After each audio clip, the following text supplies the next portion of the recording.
City of Adelaide Council meeting on Tuesday, 27 May 2025. The Lord Mayor is in the chair. This council meeting will be streamed live and recording for publishing to the internet. Please note that an audio and visual recording is being taken of this meeting. This means that your presence at and any contribution you make to the meeting may be collected, used, disclosed or published publicly by the Council, including transferring outside Australia. Council acknowledges that we're meeting on the traditional country of the Kaurna people of the Adelaide Plains and pays respects to elders past and present. We recognise and respect their cultural heritage, beliefs and relationship with the land. We acknowledge that they are of continuing importance to the Kaurna people living today, and we also extend that respect to other Aboriginal language groups and other First Nations people who are with us this evening. The Council acknowledges the vision of Colonel William Light in determining the site for Adelaide and the design of the city with its 6 squares and surrounding belt of continuous parklands, which is recognised on the National Heritage List as one of the greatest examples of Australia's planning heritage. We pray for wisdom, courage, empathy, understanding and guidance in the decisions that we make while seeking and respecting the opinions of others. May we in this meeting speak honestly, listen attentively, think clearly and decide wisely for the good governance of the City of Adelaide and the well-being of those we serve. I now ask all those present to stand in silence in memory of those who gave their lives in defence of their country, at sea, on land and in the air.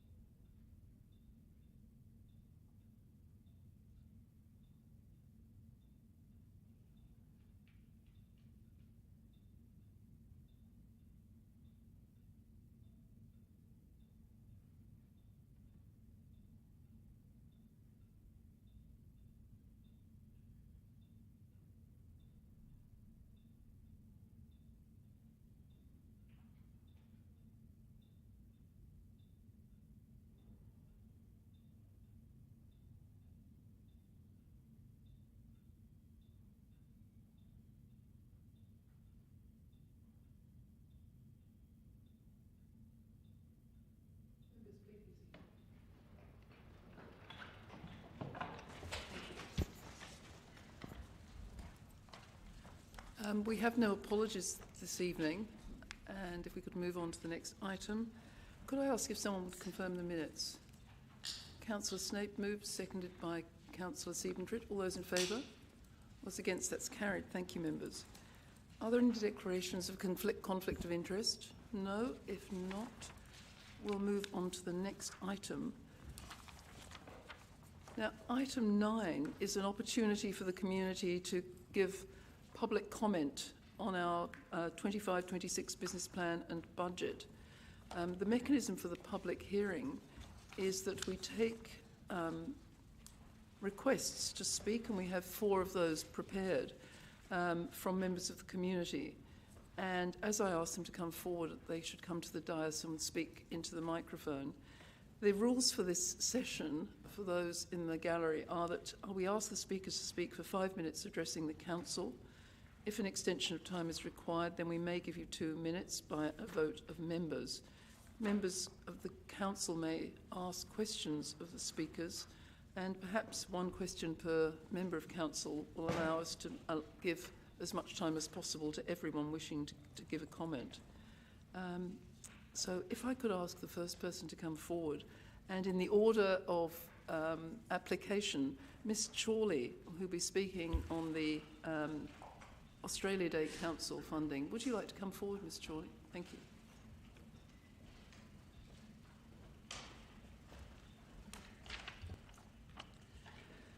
Thank you, Lord Mayor, and thank you, elected members, for the opportunity to speak to the budgetary processes. I would like to just clarify a couple of quick points before I jump into the issues of the day.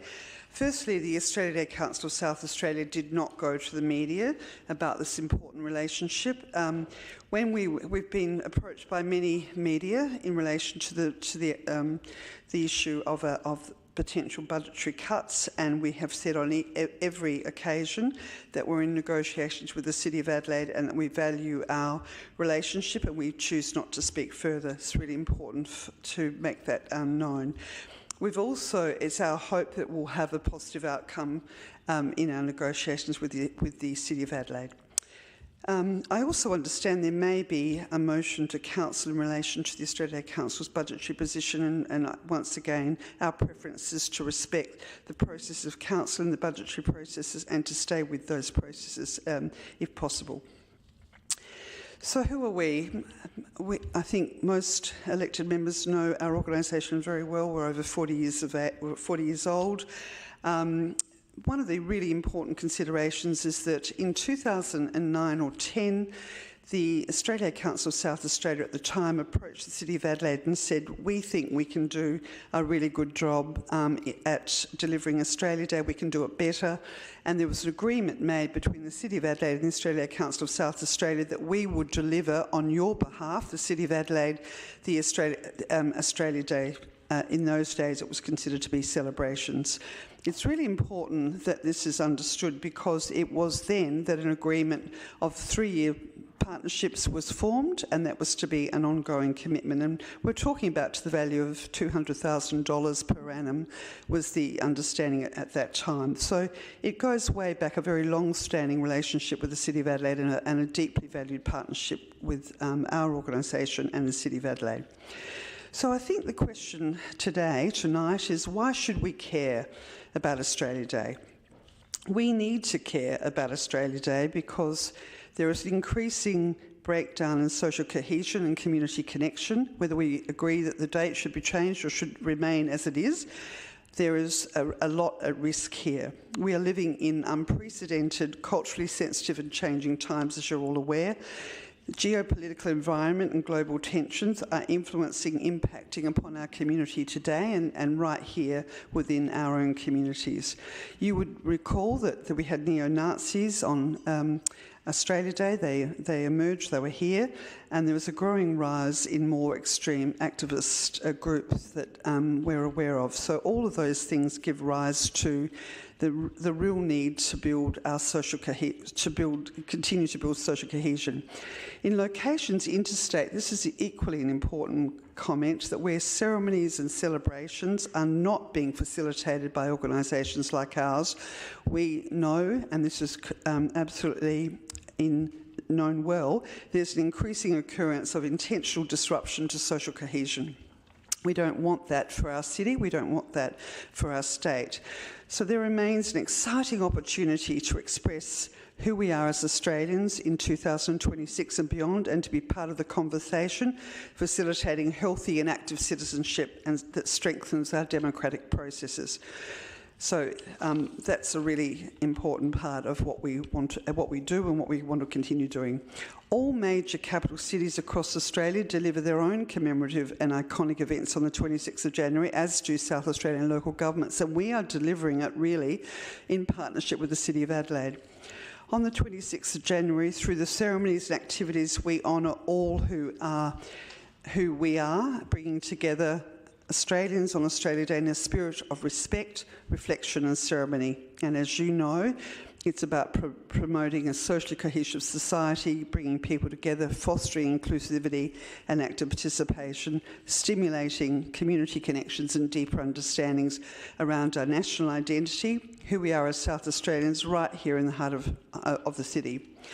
Together with our First Nations elders, artists and communities, we place reconciliation at the centre of all we do.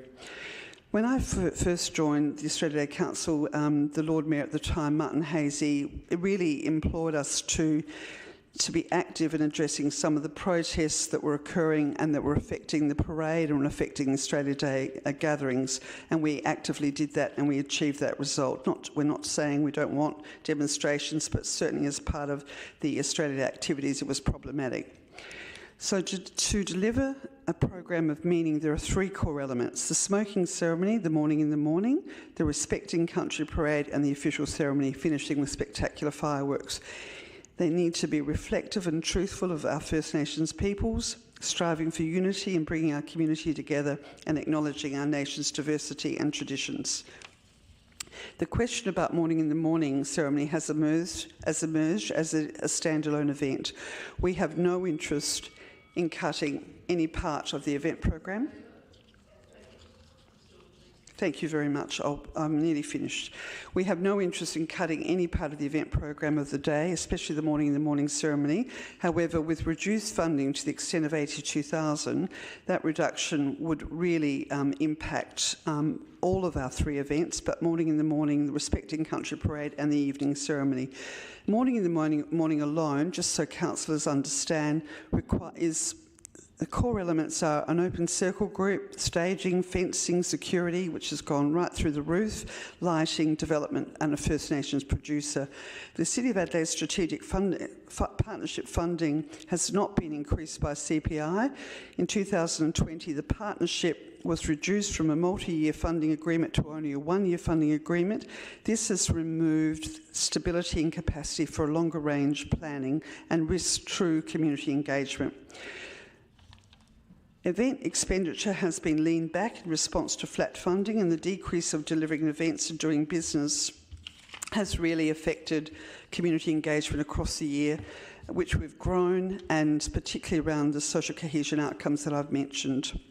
Security costs are really the ones that have increasingly have increased significantly due to the geopolitical influences. So one final point is that Australia Day Council has successfully leveraged funding from the federal government towards the National Australia Day Council to assist us with the Australia Day events. This funding, however, is dependent and will be decreased in direct alignment commensurate with the value of funding received from the City of Adelaide. So they're watching this very closely. If the City of Adelaide decreases its funding, the federal government will also decrease its funding towards anything we do here in our capital city. So the supplementing revenue for Auslights on the River through sponsorship has reached its limit due to the cultural and political sensitivities, making the grant funding through the City of Adelaide crucial. Thank you very much. Thank you so much, Ms Chorley. Are there any questions from members? No? If not, can I thank you? And can I also thank you for the letter that you've submitted that's been given to each member of council? Thank you very much for that. Thank you.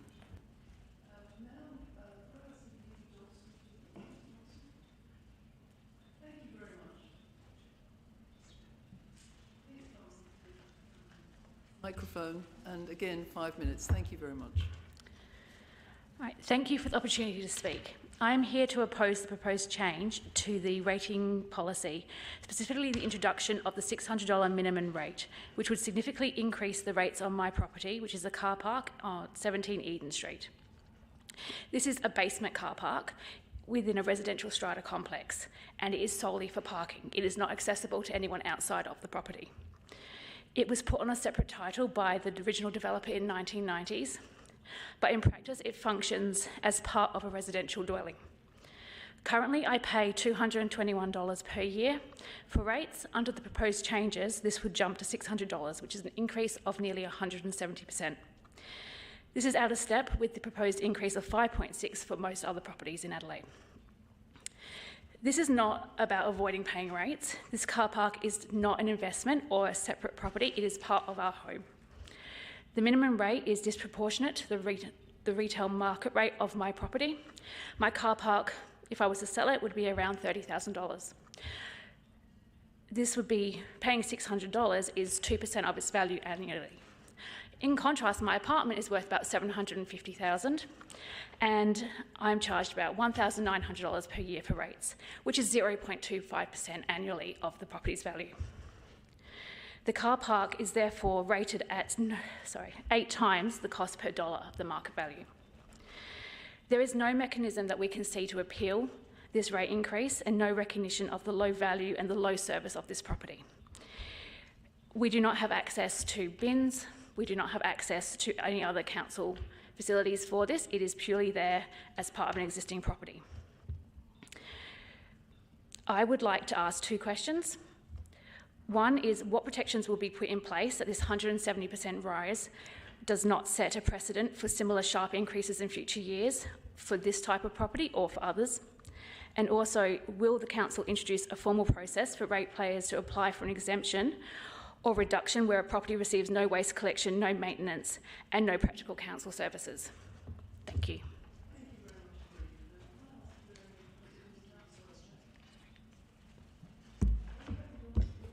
I guess, yes. It's very simple. I'll be very, very nice and easy. Go easy. So, do you you own a residential building within the same complex? And so it's not. You don't. It's well. That's basically my question. Yeah. So we have every apartment has a car park, and just 4 apartments happen to have a second car park, which we were titled separately. Okay. Thank you. Thanks for coming in. You really shouldn't be here.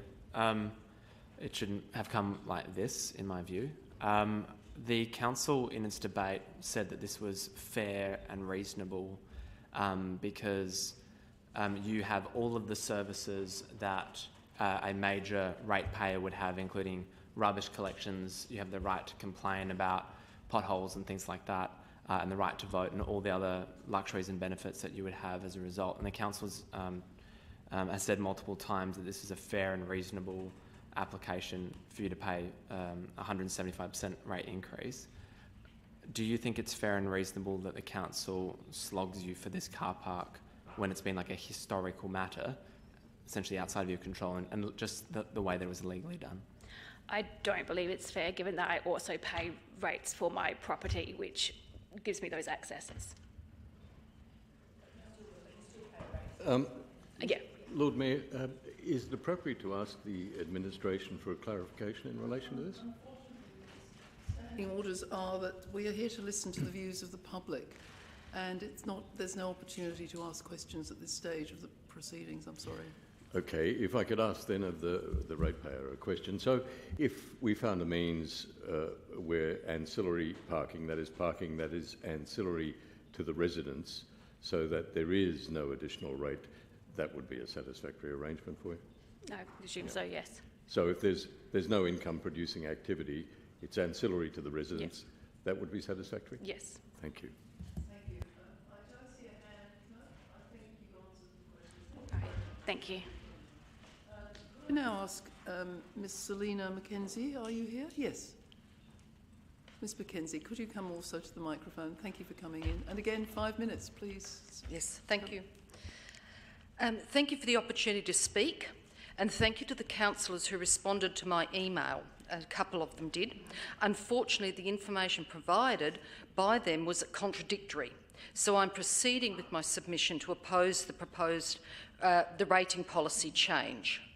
I'm objecting not because of the difficulty in paying, but because I believe it is unfair and unjustifiable. My property is also a car park, located in the basement of a building under common property, managed under common property by a strata. To the best of my knowledge, the City of Adelaide provides no services for it.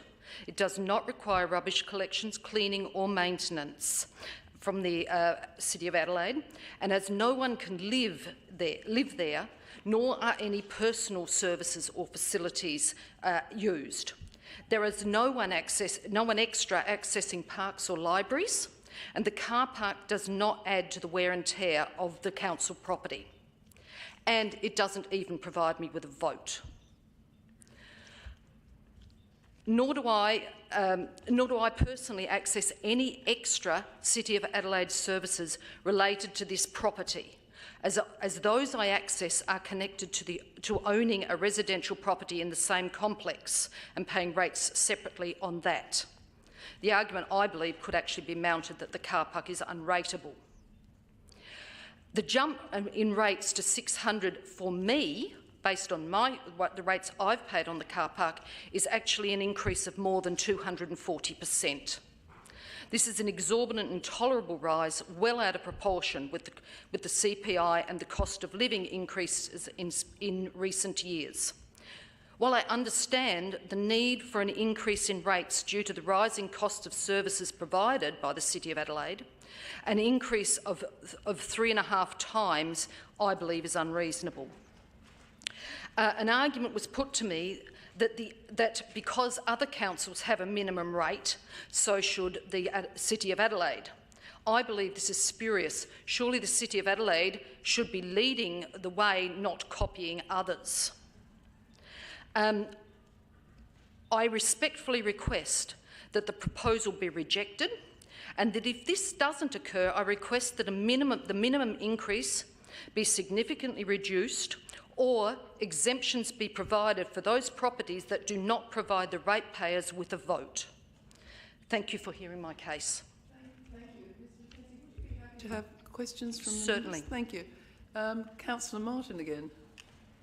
Yeah, thank you for coming in. Is your circumstance the same as the previous ratepayer? That is, that you live in the building, Yes. and it's your car park in the basement? Correct, yes. And they're just on separate titles? Yes. And so if there was an arrangement where it was ancillary and regarded as such by council, and the arrangement that you have is respected, you'd be happy with that? Yes. Thank you.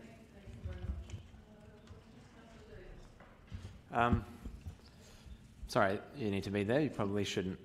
It got sprung on us at the last moment, and I was one of the councillors who walked out at the proposal. My question is there anything wrong with the current arrangement, and would it not just be better to continue with what you've got at the moment? As I said, I think you could put the proposal that the car park should be unrateable, but I've been happy to go along with what it is at the moment. Great, thank you. Thank you.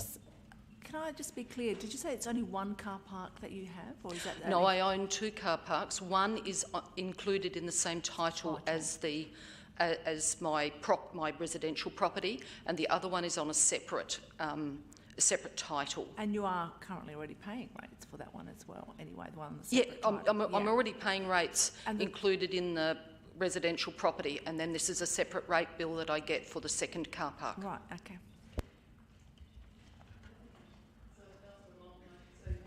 Yeah, sorry, just I'm confused now. So it's ancillary to the car park you have, and it's also a car park that you use. It's not rented out. Oh no, it's not rented out. I make no money from it. It purely, like when I have people visiting, it means that one of the city council car parks out the front of the property isn't used because my friends can use my own car park. So it actually provides more parking for the busy area that I live in. And you purchased that separate to the apartment at a later date? I purchased it at the same time, but it was on a separate title. Understood. Thank you. Thank you very much for coming to speak to us. Thank you. And now could I ask Ms Rushbrook if she could come forward from SECRA? Elizabeth? No? Isn't... Oh, I thought that was Elizabeth. Ms Rushbrook? Did you want to speak? No, Lord Mayor, I did not make an application. Oh, I'm awfully sorry. We just assumed that your name was on the list. I apologise for embarrassing you. I'm sorry. Is there anybody else in the gallery who'd like to make a representation? If not, we'll move into our main agenda. So thank you.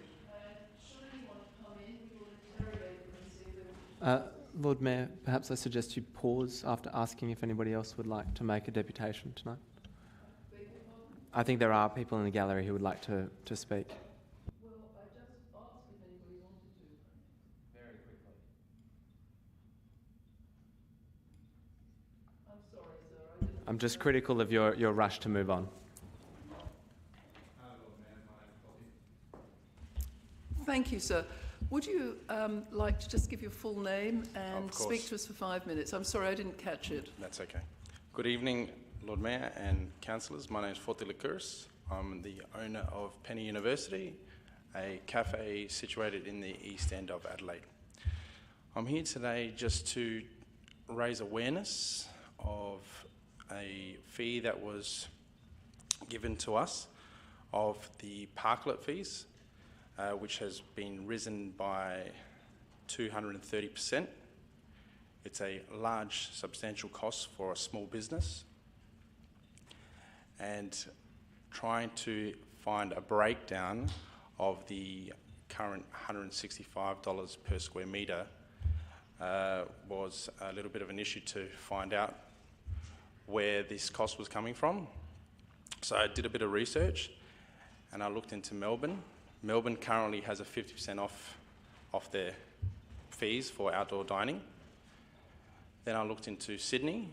Sydney has just moved a motion to permanently waive outdoor dining fees. This, to me, as a business owner in hospitality, shows that they want to invest into their hospitality sector. This aligns with the strategic plan of the Adelaide City Council of the vibrancy and the green space that you guys want to achieve. Thank you for listening. Thank you very much. Are there any questions, Councillor Martin? Are you happy to answer questions? Yes, of course. Thank you. Are you aware that as part of the coming year's budget, Council has reduced the cost of parklet fees? I can show you my fees and they have not been reduced. No, you haven't got the bill yet. I have got the bill. For the coming financial year? So I received 2 bills. Yes. And I'm showing you that it was a 230% rise in that fee. So with no additional extensions, nothing, it's just what it is. And in addition, to that, we didn't lose any car parks in the area. We also made car parks on Rundle Street to provide so I didn't take anything from the area as well. No, I don't disagree or doubt what you're saying, but I'm just concerned that you got a rate notice for 25-26, and I'm not aware that people have had them. No, I think there must be a misunderstanding. We'll look into that. Give an undertaking. Thank you. Any other questions? So is that a hand rising, Councillor Are you sure? You're saying that have you been given like forecast figures for what the 25-26 financial year would be? Well, the figure is $165 per square metre. That's what they're... So with the additional fee that I had last year and to this year... That's what it's going to be. That's what it's going to be. And that's in the budget papers, $165 a square metre. Correct. It's publicly available information. So we don't need to take it on notice, Lord Mayor. It's in our budget papers. And if you read the budget, you'll see it in there.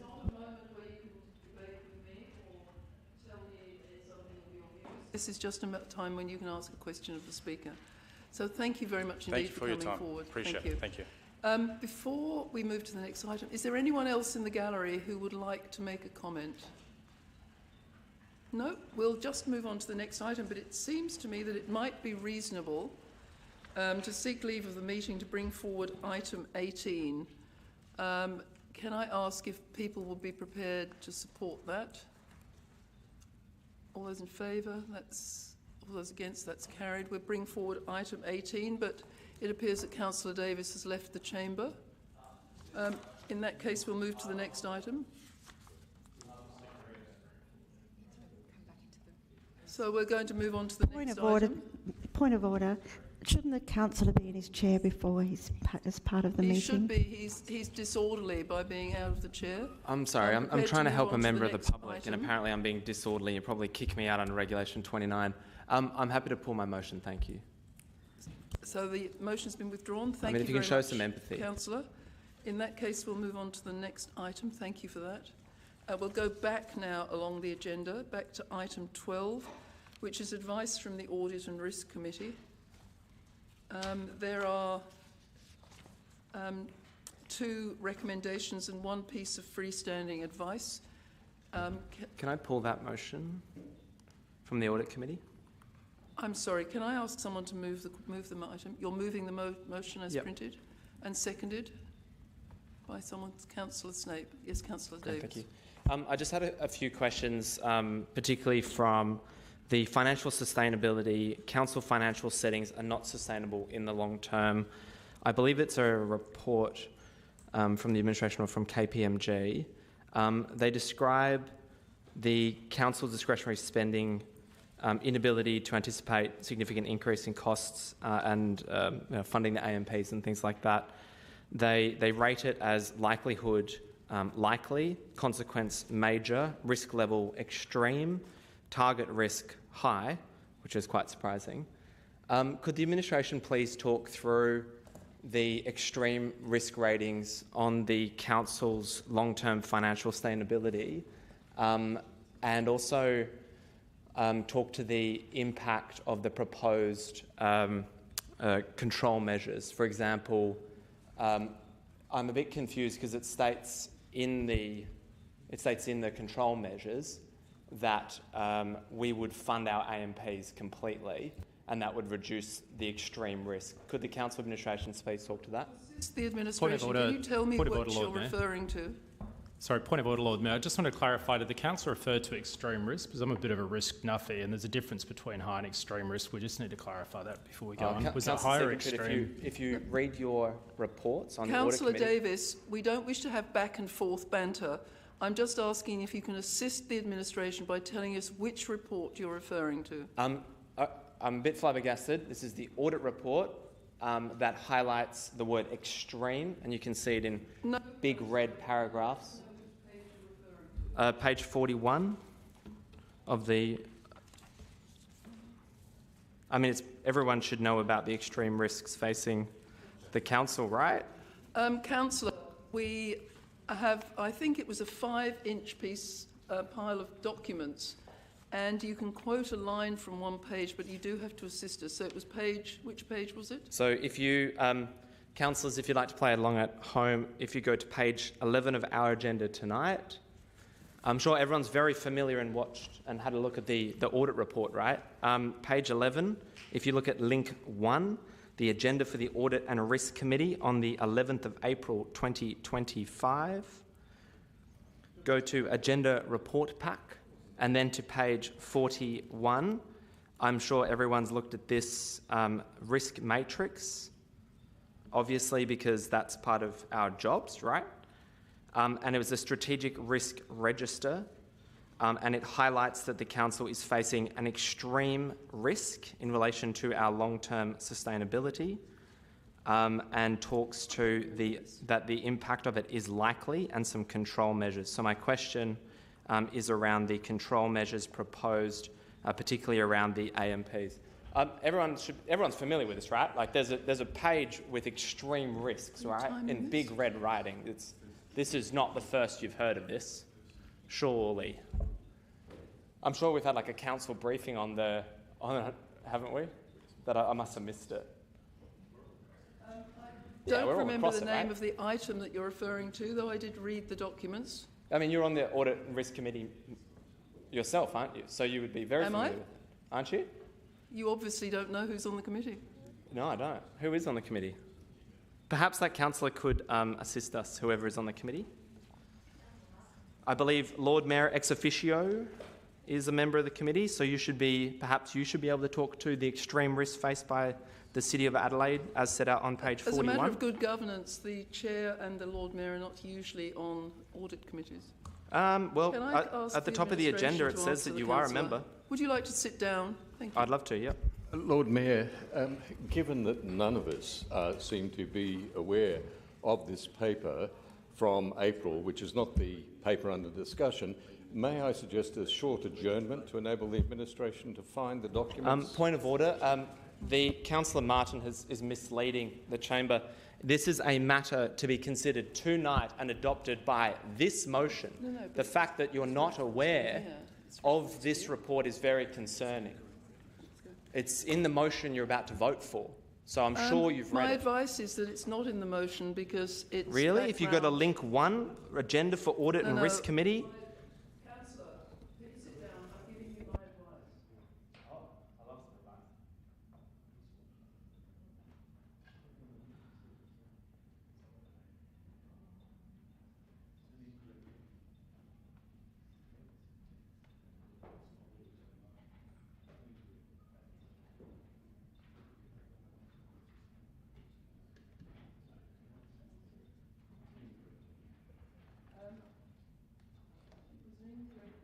Can we have a response for the councillor then on your advice?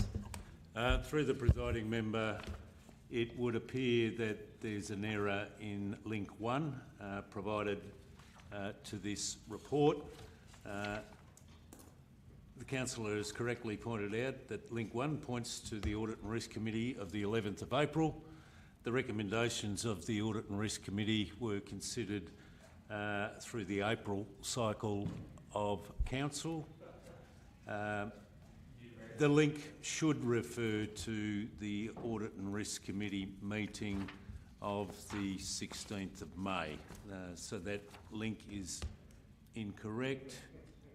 The correct link is provided in the executive summary of the report.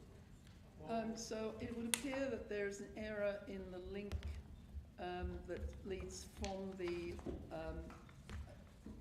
addendums at the back. Yes. In the supporting information, but the reference within the text is to a different meeting. So then, can I have my question answered, given it's a document that was considered? Can I please have the administration talk to the extreme risk? I'll have to take it on notice because I'm not able to answer it at the moment. Thank you. We'll move on. Oh, we're moving on. All right. We'll just ignore the extreme risk. All right. I'm happy to move this if the councillor is moving it. Oh, he has moved it? So do you want to speak to it? The seconder, I don't know. Look, I would like to speak to it, Lord Mayor. Look, that was an unfortunate interlude, and I regret very much there was a misleading link. It did say April meeting of the Audit and Risk Committee. This is almost June, and if you were actually following it closely, you would have known that the Audit Committee met just 2 weeks ago in May. I'm surprised this wasn't raised at an earlier council meeting, but then again, sometimes we sleep through these things. So it happens to all of us, Lord Mayor. It happens to all of us. So can I ask if anybody else wants to speak? Lord Mayor, I do wish to speak I apologise. about. I did attend this meeting of the committee rather than read the minutes. And if my colleague had attended the meeting, he would have been aware that it was an excellent meeting. The Audit and Risk Committee considered not only our QF3 performance, which measured our satisfactory performance in terms of delivering a budget surplus, on being on target with our projects, our capital works projects, and indeed in every other respect. The Audit Committee was impressed and then devoted its attention to the draft budget for 25-26. And if people had been there, they would have noted that the committee was anxious that this council be informed that they were impressed with the budget, but particularly with aspects of it. Now, we've heard tonight that there have been some concerns about the application of a minimum rate, and I get that, but the principle, whether we have to work through it and find some exceptions, the principle of it was endorsed by the Audit and Risk Committee. But the Audit and Risk Committee also said, and this is a really key thing for councillors to be aware of, the Audit and Risk Committee thought that our plans for 25-26 were plotting a course to ensure budget reform. They wanted to see more budget repair. That is in fact what we are delivering. It was a most satisfactory meeting, Lord Mayor. I don't remember that there was any reference to previous meetings, as some councillors seem to think, but nevertheless our Audit and Risk Committee was pleased, satisfied with our performance. So thank you. I think you were referring to page 8, 3.1 and 3.2. Any other comments? No? Are you summing up, Councillor? Councillor Kouros. Thank you, Lord Mayor. While it's always pleasing to get a glowing report, may I remind councillors that the Audit and Risk Committee, also for Burnside Council, gave glowing reports, but then they increased their rates to 14.9%. We have to be very careful with this, with the way we proceed, and we have to be very careful with the reports that we receive from the Audit and Risk Committee, because they're only, in my view, working from the reports that we give to them. Look, Lord Mayor, I do object. Point of order. Casting aspersions on the administration presenting reports for the consideration of the Audit and Risk Committee is scandalous. It's appalling, and I ask the councillor to withdraw it. I think that we have to accept that these are independent, skills-based boards working on our behalf. and where they have in the past with other councils have failed. And so I like to tread very carefully, Lord Mayor, in regards to the information that we received. I would actually like to see an extension of the audit risk in raising efficiencies within our organisation and maybe narrowing in on where we spend our money and the value of our money and where it's spent. We have got a community here that's very stressed. We have a community here that is coming forward, and I applaud them for coming forward and speaking to this council and talking about the stressful impacts that this budget is implementing on them. And there are probably dozens more, thousands more that are feeling the same pain. And to sit here and gloat and say that the Audit and Risk Committee are saying that our budget reform is fantastic, at what price, Lord Mayor? At what price is this happening at, that we are increasing our charges, we're making our community suffer, and we're not actually acting in the best interests? This is my concern. And while the Audit and Risk are maybe reporting on the great job that the reports are that's before them, maybe we should be looking at this more closely in regards to where our money is spent and has it been worthwhile. Thank you, Councillor. Councillor Snape. Thank you, Lord Mayor, and I appreciate this report from the Audit Committee. And yes, as been noted, we are in budget repair. We are taking steps in the right direction. I'm confident that this council is taking steps in the right direction. It does take 2 or 3 years to right the ship of a previous council, just like Burnside has taken 2 or 3 years to right their ship from their previous elected body as well. Thank you, Councillor. Councillor Davis, do you wish to sum up? Yes, I do. I'm surprised that there wasn't an immediate recognition by our audit committee, and I think it's KPMG who provided that. They've assessed that there is an extreme risk level associated with the council's financial settings, and which they are not sustainable in the long term. Particularly, the impact is that council is unable to fund its objectives, increasing an unsustainable debt outside of debt liability ranges and prudential liability cap, inability to secure additional necessary debt, and council forced to sell assets at the expense of meeting community expectations and standards. The likelihood of those impacts occurring has been rated as likely, the consequence major, and the risk level extreme. And apparently we're actually going for a target risk of high. So that's surprising. Now, it's so good, though, in light of the extreme risk, as described by the Audit Committee, that everything's going well, that they endorse our 600 minimum rates, that our budget is incredible, that cutting funding to important Adelaide City Council events has also been endorsed, presumably by the Audit Committee. Correct me if I'm wrong. Point of order, Lord Mayor. Nothing has been endorsed by the council. The draft budget has been presented. No cuts have occurred. This council meets on the 17th of June to decide how it will respond to the proposals for a $600 minimum rate and for a cut to other organisations. I think that's correct, Councillor. Oh, I'm sorry, because I thought, Councillor, I'm sorry, I thought that was the committee was impressed with the budget. They were resoundingly in favour of our amazing financial management.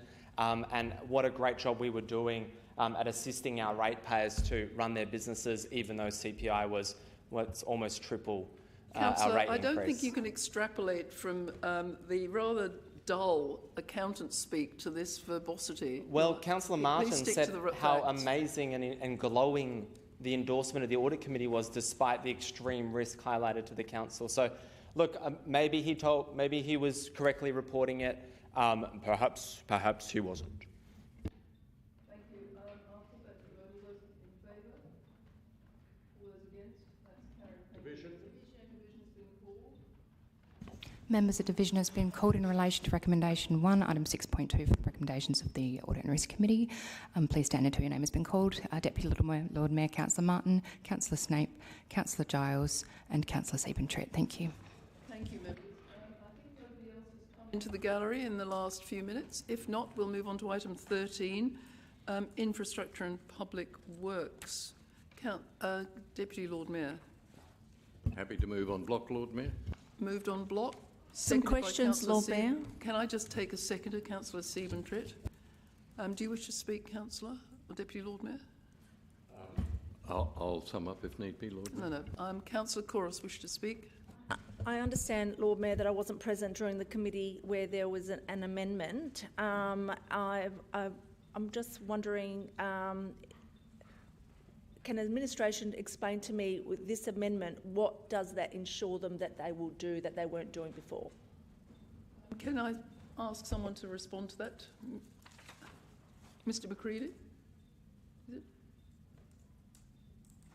Through you, Lord Mayor, the amendment is clear and the administration knows what it needs to undertake. What it does is looks to develop a 5-year tree planting plan, which will identify the sites and the heat mapping, using the heat mapping, so the council can actually see what streets will be addressed in regards to successive tree planting and how it will actually correspond to its 40% tree canopy. I understand that, thank you, Mr McCready. I get what the amendment here is before, but I seem to remember that we did have heat maps before. We talked about streets. We already had a 5-year plan. I'm wanting to know what is different going to happen with this amendment in what we were doing before, because I believe we were already doing all that work. And what more do we need to do to secure something more greening happening to our city? I'm informed we can't carry that debate any further because it's work to be done, so we can't predict the future. Thank you. No, but we've already done the work, Lord Mayor. That's what I'm trying to say, is that we've done the work on the heat mapping, we've done the work on the species, we've done the work on the planting that we require. Is this going to speed up any further greening work that we need to do? I'm just trying to understand, Lord Mayor, that if we're going to be producing amendments, we want to have actions that we haven't fulfilled. If we're not fulfilling the KPIs, or is something not quite right for this amendment to come in play? Because from my understanding, I've seen the heat maps, I've seen the species, I've seen the streets and where the greenings need to be. We've had discussions, we've had reports, we've talked about a plan forward. What is different that is going to happen? And the person that moved the amendment, if someone wants to explain it to me, what he feels it's missing, I would appreciate that. Thank you. We might have to have another briefing on this if you don't understand. But Councillor Siebentreut. I'm happy to assist, Lord Mayor. I had reserved my right. Councillor Couros has nailed it. A lot of that information is available. However, we're not at a point yet where it's been brought together in a 5-year plan and with a particular focus on 2 years. So this is entirely using existing council resources. It's not commissioning any new work. It's based on existing information to bring it together in a 5-year plan with a focus on the next 2 years, and it's a sort of document I would expect all councillors who are interested in speaking with their community about tree planting can go out and have a chat about with sufficient detail so residents know and businesses know where trees are going in the future. So thank you. That makes it very clear, because all of that work has already been done. If it was more about being precise where those tree planting is going to be, I appreciate that.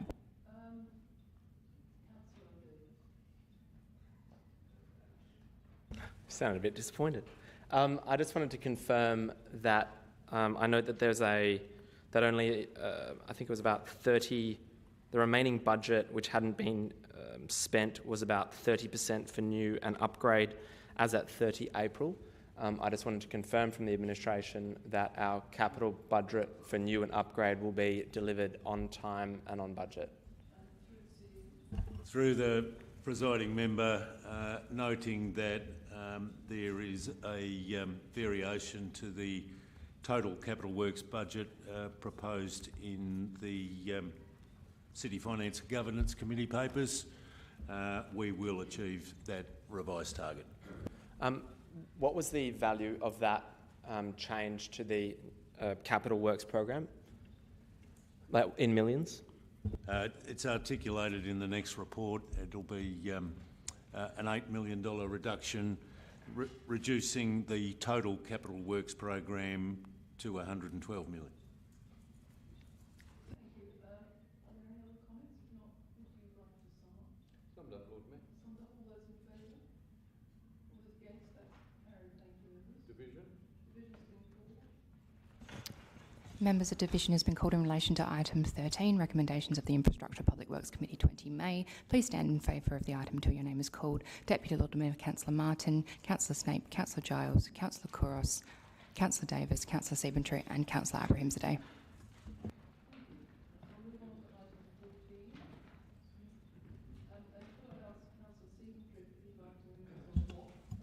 Yes, happy to move on block. I do have a variation though as well, Lord Mayor, or an amendment, sorry, which I've provided to the administration, which is in relation to recommendation 1.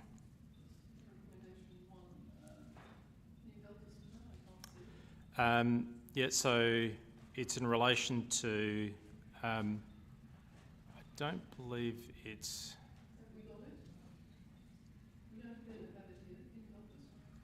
Okay, so it is noting that the draft FY26 business plan and budget...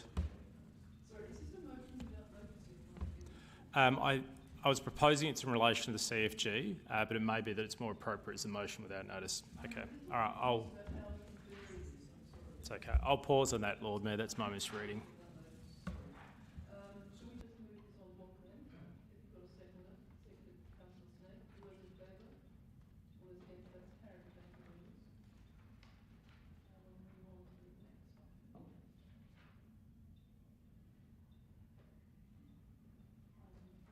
We'll move on to the next one. Item 15. Could I ask if someone would nominate for the CEO from... Lord Mayor, I'll nominate Councillor Stephen Tripp. I'm prepared to accept it. I understand it's just for one meeting, Lord Mayor. I think it is just for one. Any other nominations? No? So we'll add that into the gap in the wording, and I will ask someone, there's no remuneration, we should have you under the room perhaps. No? Members, in accordance with the revised Code of Practice for meetings, the appointment process, the presiding member has called for nominations. One nomination has been received. That nomination has been accepted. In the event of there being one nomination, there's no need for a ballot. As returning officer, I'll declare Councillor Stephen Tripp appointed to the position. Thank you. So we still have to note? No. Can I have a question, Lord Mayor? If that helps, Councillor. Yeah, it is. If it was remunerated, would the councillor have to remove himself from the chamber? I don't believe so, because we're only noting. Why is that? Is that not so? The amendments to the Code of Practice don't require a confirmation vote. So the amendment to the Code of Practice actually has removed the remuneration requirement to remove himself from the council chamber if it's remunerated. You don't have to declare a conflict for any position from going on forward if you're remunerated and you're elected on council for any item, if it's remunerated. I think the question... If I understand the question, that's correct. If I understand the question, it's... I think we should move on to the next item, which is 15.2. Sorry, I apologise. 15.2. We'd like a deputy member for CAP. Councillor Abrahimzadeh is the member. Councillor Giles? I'd like to nominate Councillor Snape. Councillor Snape nominated. Are you prepared to accept that? Any other nominations? If not, Councillor Snape is duly elected and will be the member. I'm sorry? And would you like to declare the outcome? Through the presiding member, there being only one nomination, that being accepted by the nominee, as returning officer, I declare Councillor Snape is appointed as the Deputy Council Member of the Council Assessment Panel. Thank you. So we'll now move on to 15.3 and ask if someone would like to become the deputy. I'm sorry, can we adjourn the meeting for 1 minute while I just listen to Councillor? Those in favour? Yeah, that's carried.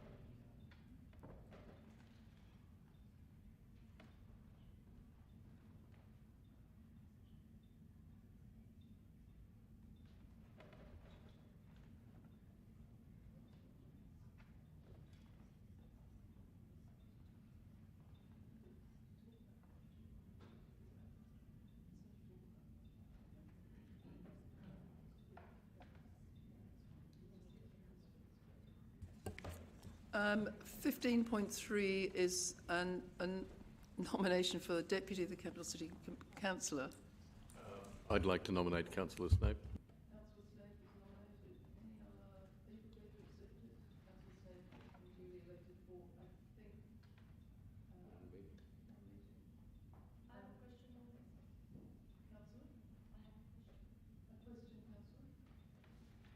I would like the, through you, Chair, to CEO, can the CEO in the meeting code of practice tell me which clause in that document states that if a position is remunerated, that the councillor does not need to declare a conflict?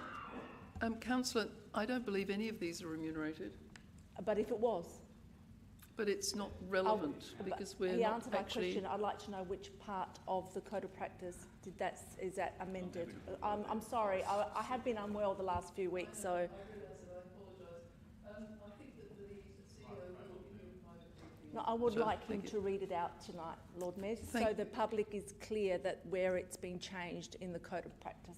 I think the code of practice is very clear, and to be frank, Councillor, this does no relevance to this matter because none of the items are remunerated. The deputy gets remunerated if the person that's on CAP doesn't attend? Yes.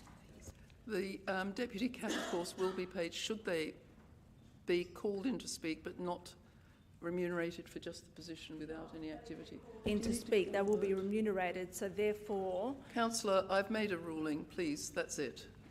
Do you need to nominate? No, apparently it's been amended in the code of practice. They don't have to declare. Thank you. The CEO will now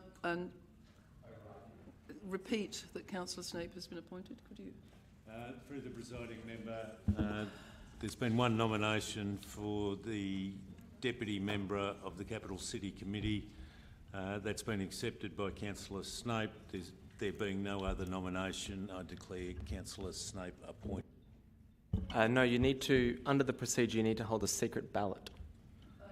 Don't need to have a ballot because there's only one nominee. We'll move on to the next item. Wait, so can I just clarify? Councillor Snape could be remunerated from this position and is not going to declare a conflict of interest because we amended our standing orders to get around a material conflict of interest provision. Councillor, please don't shout over me. There was only one nomination, therefore there was no ballot. But he should declare a conflict of interest. He has no conflict because he has not part of a vote. I think the confusion... He could be remunerated under this position. Item 16, please can we move on? Okay. The last couple of weeks have been really exciting because I've been looking at the Archie apartments that we've been supporting the development of. That's Adaptive Reuse City Housing Initiative. Some of the standouts were a property in Gillies Street that was converted upstairs to a two-bedroom apartment, with plans in the process now of adaptively reusing the lower level. I've seen an old surgery on North Terrace that's being converted into a family home, and I've seen several commercial properties that have been turned into small apartments and bedsits. It's been fabulous to see the project in action, and I'd like to make special mention of Ellen Liebert, who all of the property members and owners that I met spoke of as an absolute godsend in that she helped guide them through the processes of getting changes of use and managing all the approvals that were required. Like many of you, I went to the Adelaide Festival Centre and joined the Premier in farewelling Douglas Gautier. After 19 years at the helm, Douglas has transformed not only the Riverbank precinct, but overseen an extraordinary investment in the complex, as well as attracting big-name shows and developing new festivals and events to ensure that the real estate is always lit up and active. Like many of you, I attended the Convention Centre for the National Reconciliation Week breakfast and actually was rather taken by the stunning performance of Spinifex Gum, who many of you may know. They were absolutely tremendous. A great group of young singers from Queensland. As a council, we can be proud of our progressive history in working towards reconciliation with Aboriginal and Torres Strait Islander communities, but this week also allowed us to reflect on work we are still yet to do.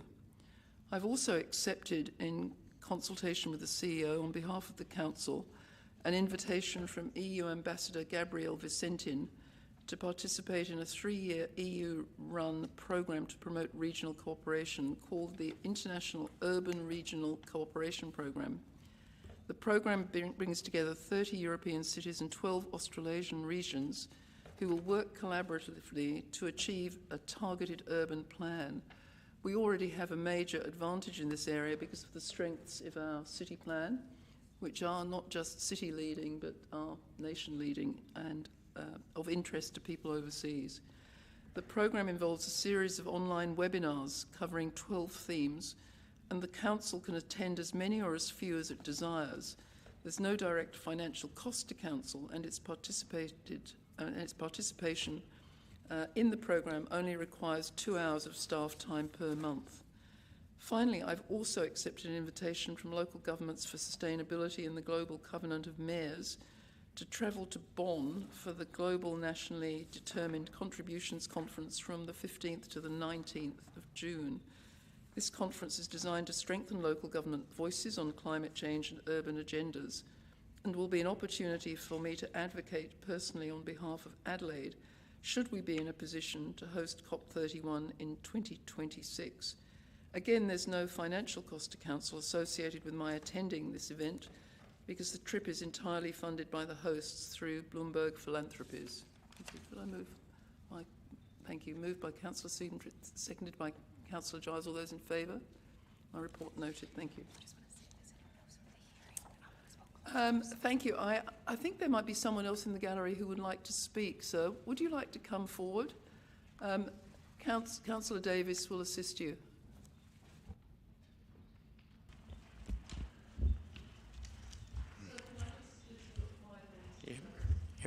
G'day, Lord Mayor. I'm a part of the group that is forgotten, and that's the ones doing it rough. Now, there needs to be something put in the budget for them. They can't keep being ignored. It's too hard for them, and a lot of them the Australian government is now putting there.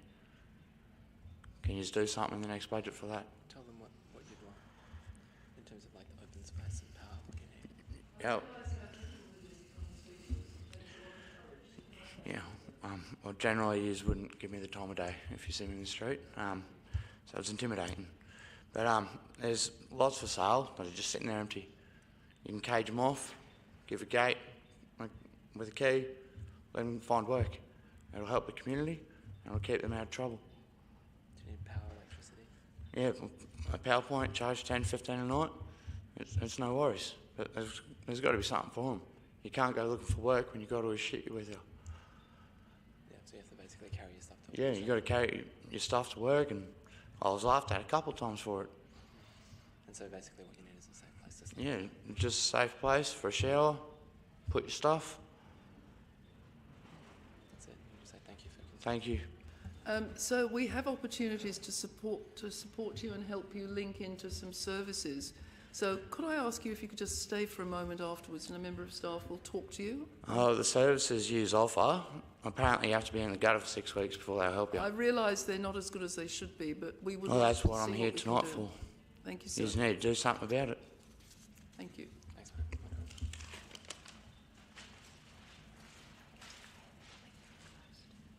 Thank you very much, sir.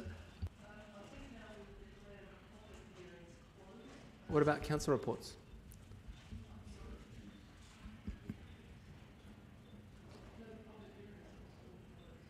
Oh.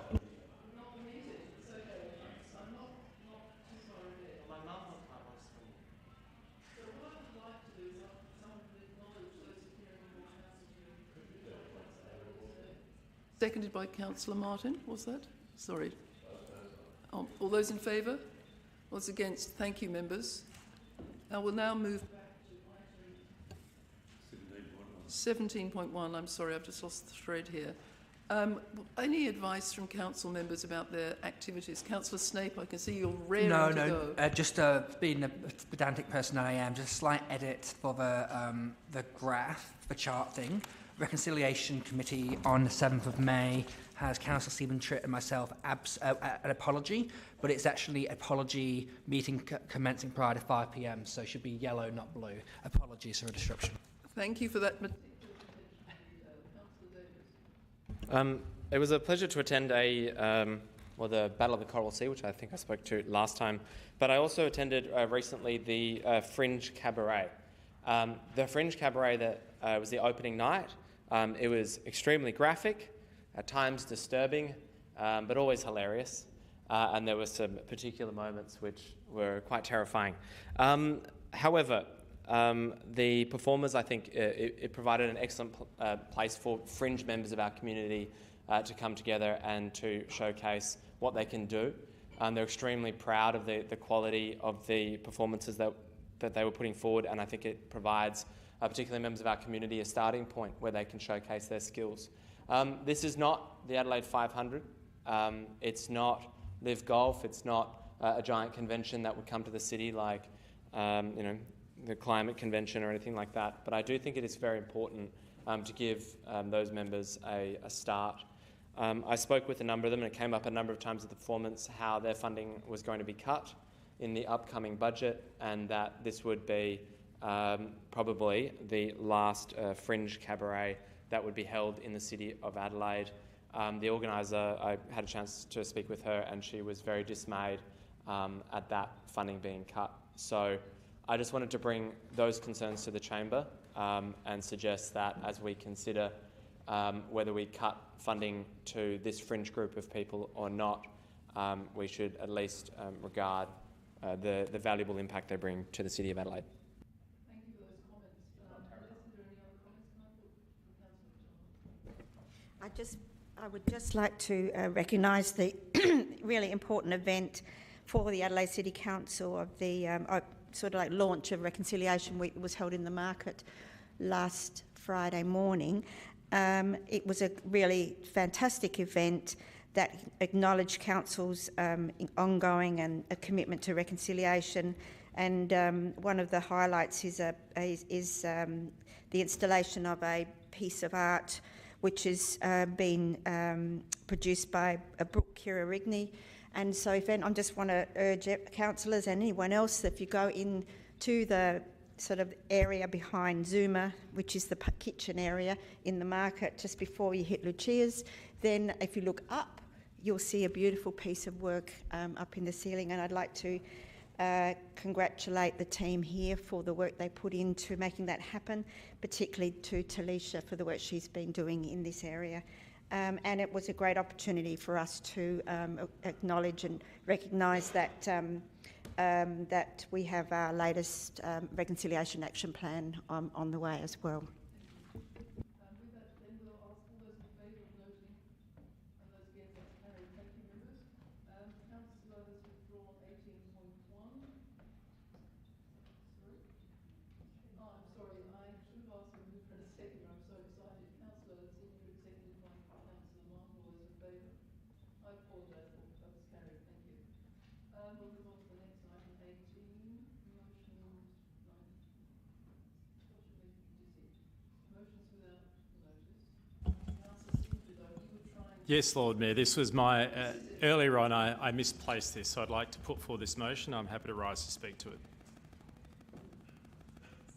Councillor Martin seconded. Do you wish to speak to it? I do, Lord Mayor. Lord Mayor, I think it's important, all as decision makers here in this chamber, that we can have trust and confidence in the information that we're presented with. And I know that I do have trust in the information that's provided by the administration and also that's endorsed and supported by the Audit and Risk Committee. And we also look to organisations like ESCOSA. However, there has been a suggestion that Council faces a financial crisis. This is of a concern to me as a decision maker here, where we need to be able to have confidence in the data that's in front of us. So this is relatively straightforward. It's noting the key elements there of the draft FY26 budget. I'm seeking an independent desktop review of claims. Well, you can read it for yourselves. The City of Adelaide faces a financial crisis, and I'll leave the remainder for members to read. Thank you, Lord Mayor. I reserve my right, Lord Mayor, if I may. Councillor Davis. Oh, I was hoping to second it.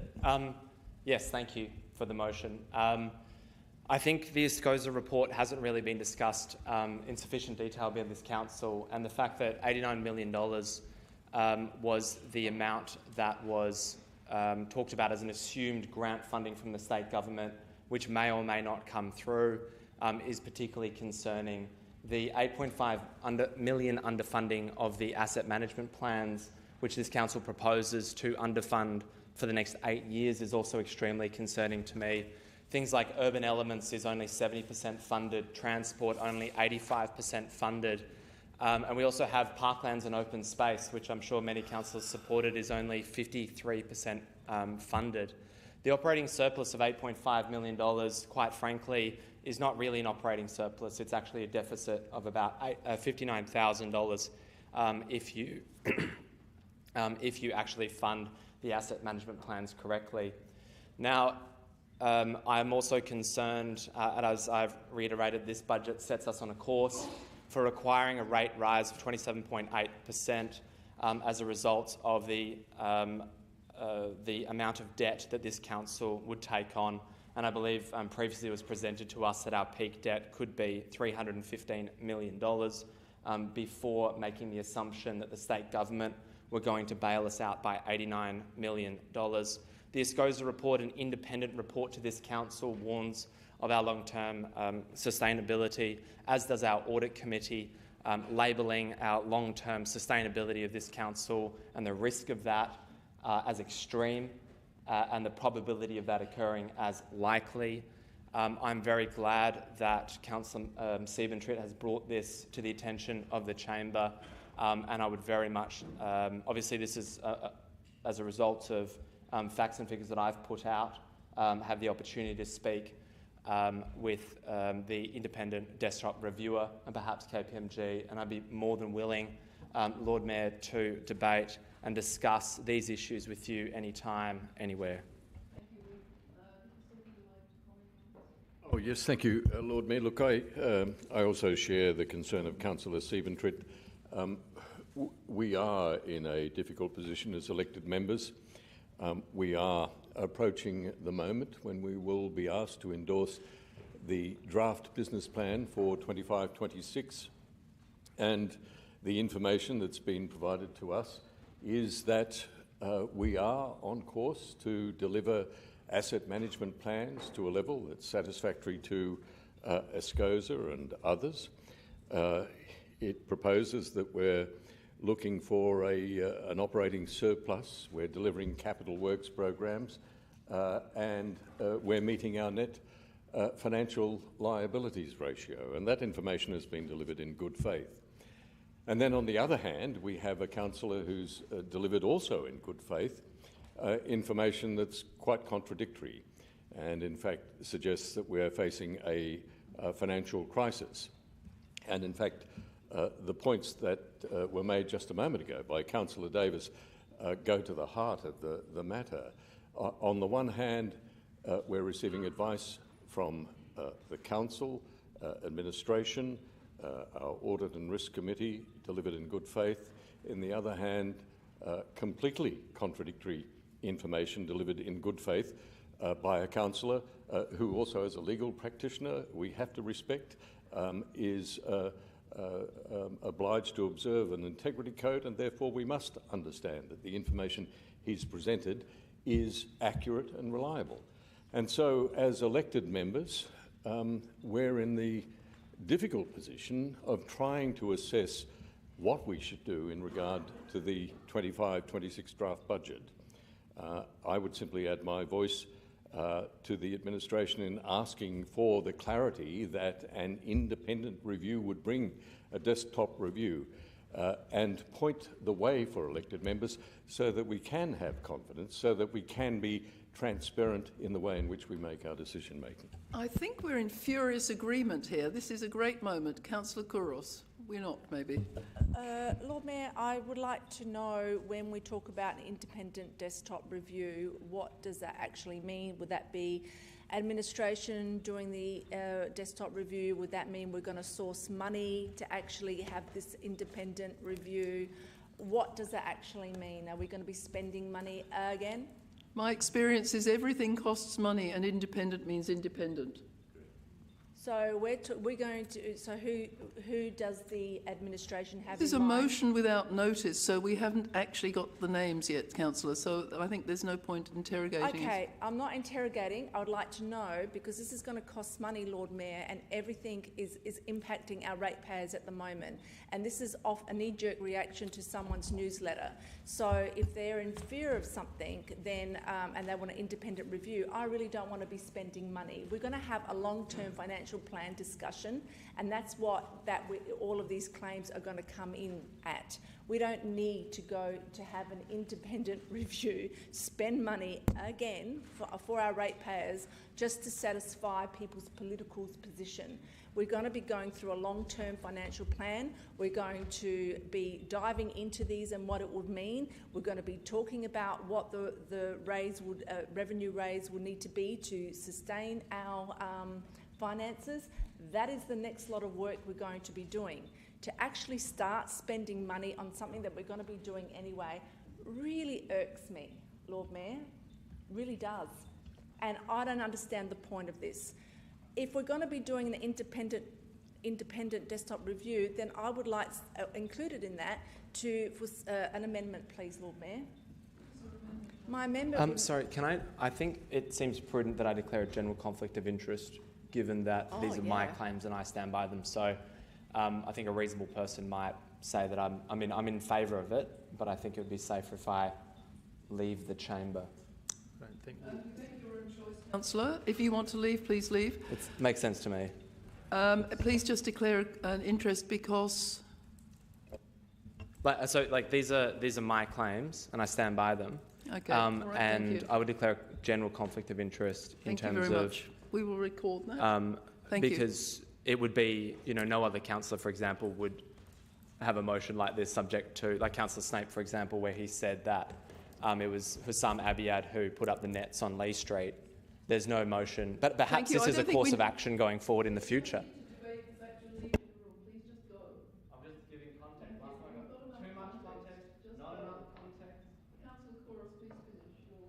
Thank you, Lord Mayor. We've got within the motion to seek an independent desktop review of claims made. We might as well put in there Councillor Davis, because that's really where this is all coming from. Because I don't want to. I want to be. Well, no, I'm just if that's where the claims that this mover is saying it comes from. But I would like to seek independent desktop review of claims made, blah blah blah, and after the financial crisis, or where a budget shortfall.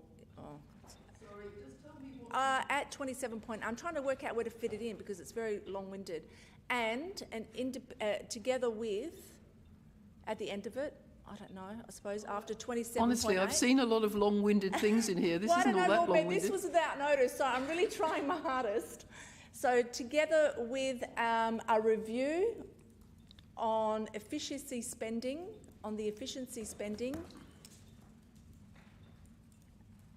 council, and operation spending, the operational spending within the City of Adelaide. I think there's a grammatical English problem with that. It's not quite clear. Well, what I would like if we're going to have someone diving into the claims of a councillor, then at the same time, can we have this person diving in the way that we spend our money and the value of money, the value we get from it, and also within the operational spending within the City of Adelaide? I think if you're going to get a Doge-like efficiency investigation, it's going to take quite a long time, and I'm not sure it can be a desktop review. I'm just a bit nervous about the English. Together with a review of perhaps rather than on? Whatever suits you, Lord Mayor, of efficiency spending on the council and on the council operational spending. I don't think we're getting very close to this being a lawful instruction to the administration. If we're going to have someone reviewing claims that a councillor made, then maybe we should have someone review the way that we spend our money. So can I just suggest, councillor, it might be helpful if you did not move this motion, but you constructed a standalone motion that was properly worded with the assistance of the administration, because it's turning into a multi-humped camel. Well, I think it is already a multi-humped camel. Well, it was quite simple. I don't think I can take that amendment. Well, well, I'm open to administration to help support. Since we've got the independent desktop review, I don't want to spend twice, Lord Mayor. I think the instruction is a separate issue, so you're not spending twice. I think the mover might have a view. I just wanted to clarify, Lord Mayor. The idea of this is to have this information available before we go to the vote on the FY26 budget, because we're about to make a big decision on the budget. We need to have the information. I'm predisposed towards what Councillor Couros is describing. I just don't think we could get that done by the time that we need this other information. So if what Councillor Couros is describing was to come back at a separate time, I'd be very happy to discuss it, but I just think the timing here, from my perspective, Lord Mayor, this is an urgent matter that needs resolution before we sign off on the budget.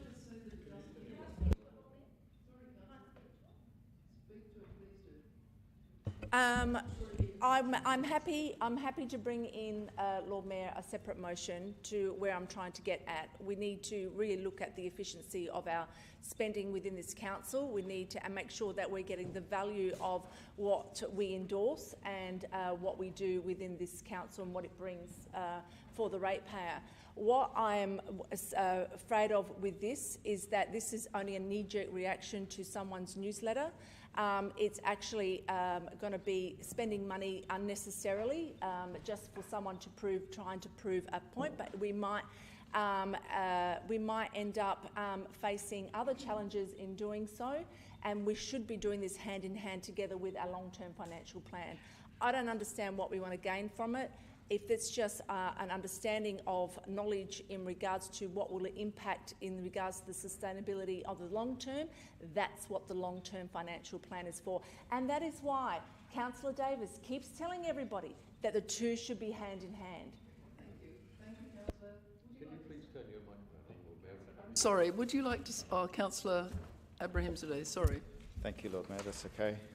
Lord Mayor, I too rise to support this. I think there's been a lot of chatter and a lot of commentary around our budget, and to be honest, I find some of that commentary contradicting, because in one breath, some members are saying that the discussions in the Finance and Governance Committee or the Audit and Risk Committee present beautiful numbers, but in the next breath we're saying that we need to watch the budget, and there's a term that's been thrown around for the past 3 years, budget repair. So I just feel like we should be, it's one or the other. We can't have it both. If it's budget repair, fair enough, it's budget repair.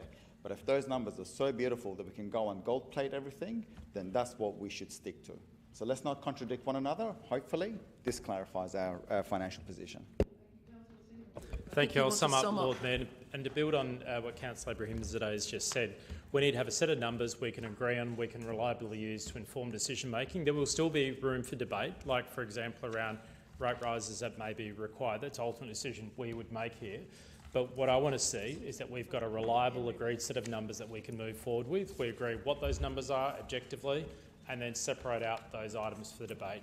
This is intended to be an independent, to address Councillor Couros' question, this is intended to be independent of the administration. I think that's the only fair and reasonable way to approach this. So I encourage all members to support the motion. I'll move that then. All those in favour? All those against?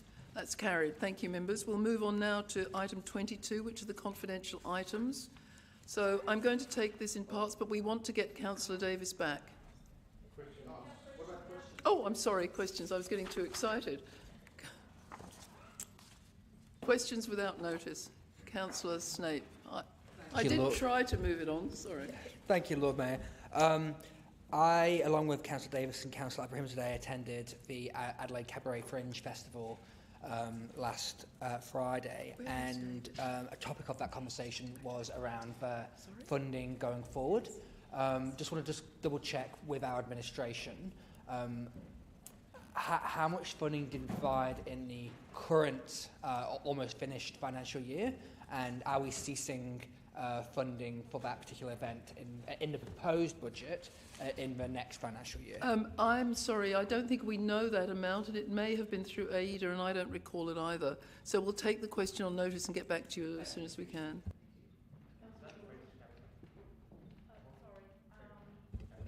Sorry, Councillor.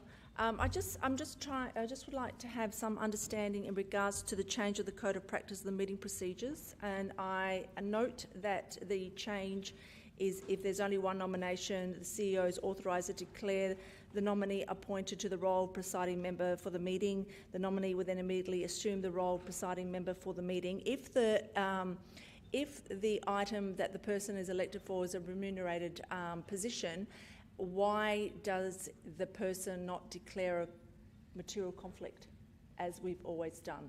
I understand that the ballot procedures change, but why is there no material conflict allocated through a ballot process?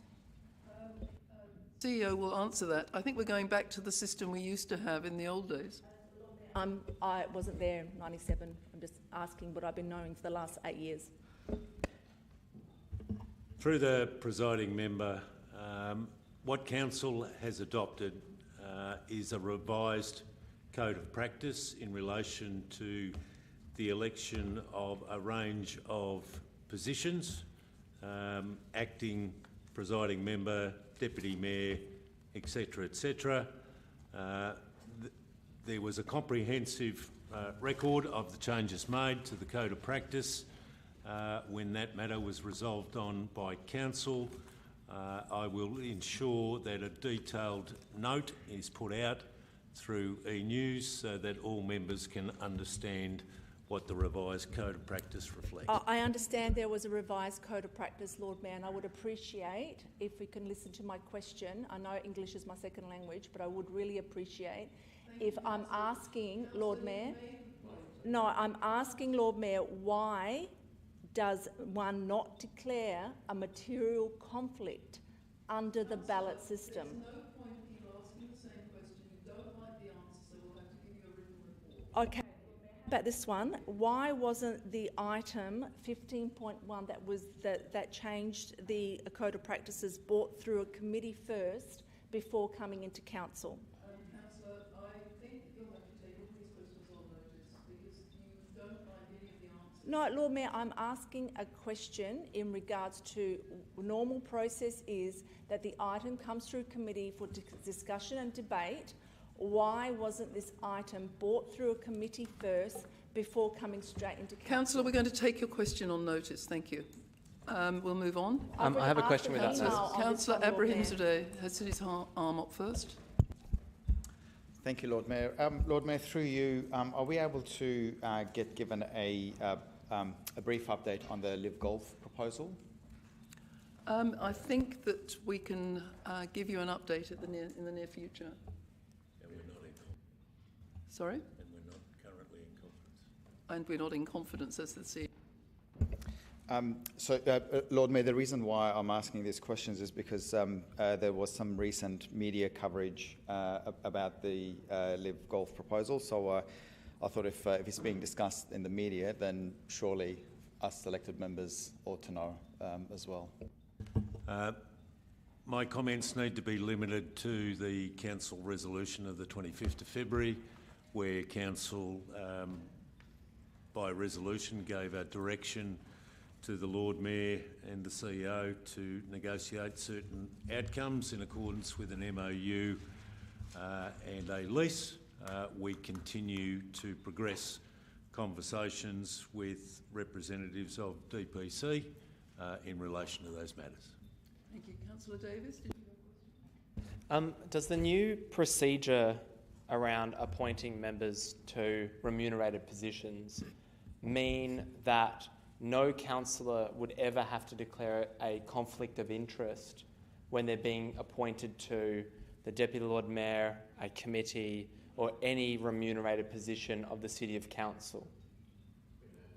I think it's another question we will take on notice. It's a matter of voting, and when you vote, you can vote for yourself. Councillor Cross? Sorry, I mean, we did that for the Deputy Lord Mayor position. does the new process apply? Because he didn't declare a conflict of interest. Does that process apply to every other remunerated position, like it did to Councillor Snape, where he didn't declare a conflict of interest tonight? We've basically just gotten around it. I don't think we can keep asking the same question and expect a different answer. It's a very clear question. Through the presiding member, the answer to the question is yes.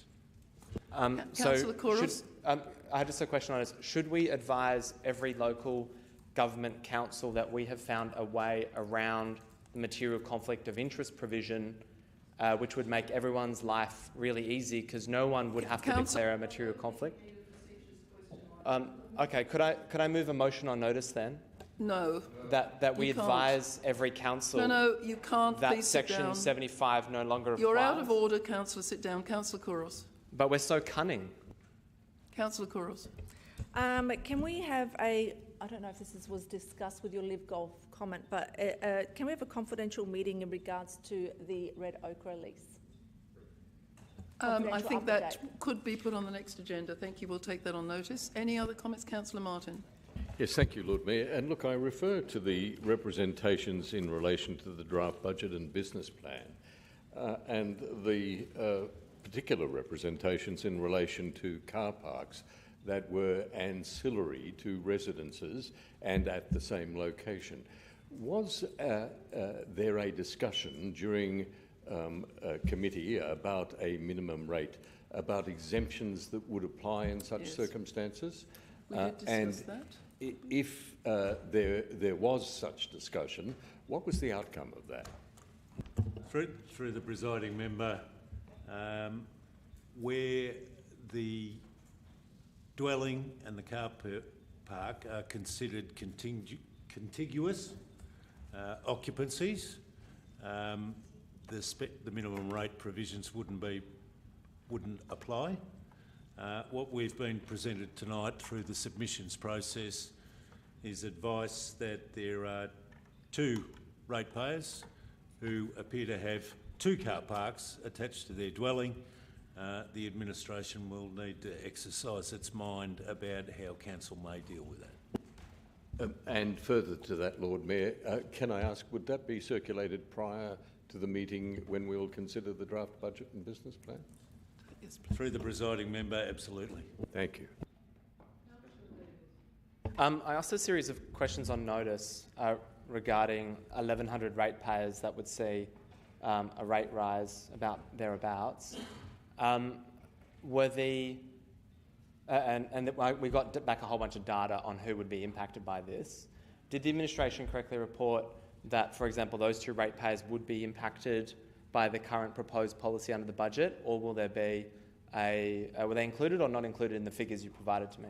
Thank you, Councillor. I'm not sure we can cross-reference that data. It's impossible for us to know, but we'll find out. It's impossible for us to know?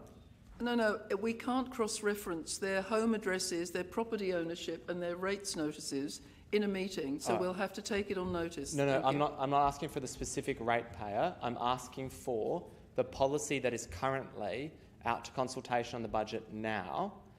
In relation to the questions on notice that I asked, were car parks which were incidental and associated with a residential dwelling included within those numbers, or were they not? Through the presiding member, I've already answered the question that where a dwelling and a car park are contiguous assessments, the minimum rate does not apply. What you've been presented tonight with is a situation where ratepayers have more than one contiguous car park. We need to exercise our mind. In the figures that were presented to me then, contiguous car parks were not included in those figures, or were they included in those figures? We'll have to take that on notice. We can't answer Maybe that, I'm Councillor. speaking French. Are there any other questions on without notice? If not, we'll move on. Thank you. To the next item, 22. So I'd ask that members could indulge me by allowing us to move 4 exclusions. The first one is item 23. Could that be moved, please? Councillor Giles, seconded by Councillor Martin. All those in favour? All those against? That's carried. Could I ask for the exclusion for item 24 to be moved? Councillor Abraham today, perhaps? Yes, thank you. And seconded by Councillor Kouros, maybe? No? Councillor Giles, then. Thank you. All those in favour? That's carried. Thank you, members. So we'll move on to 25.1, order to exclude, moved by Councillor Snape. No? Councillor Giles, seconded by Councillor Martin. Thank you. All those in favour? All those against? Thank you. And finally, 25.2. Could I ask someone move that? Councillor Giles, please. Thank you. Seconded by Councillor Davis. Thank you. All those in favour? That's carried. Thank you, members. So now we'll move on to the item.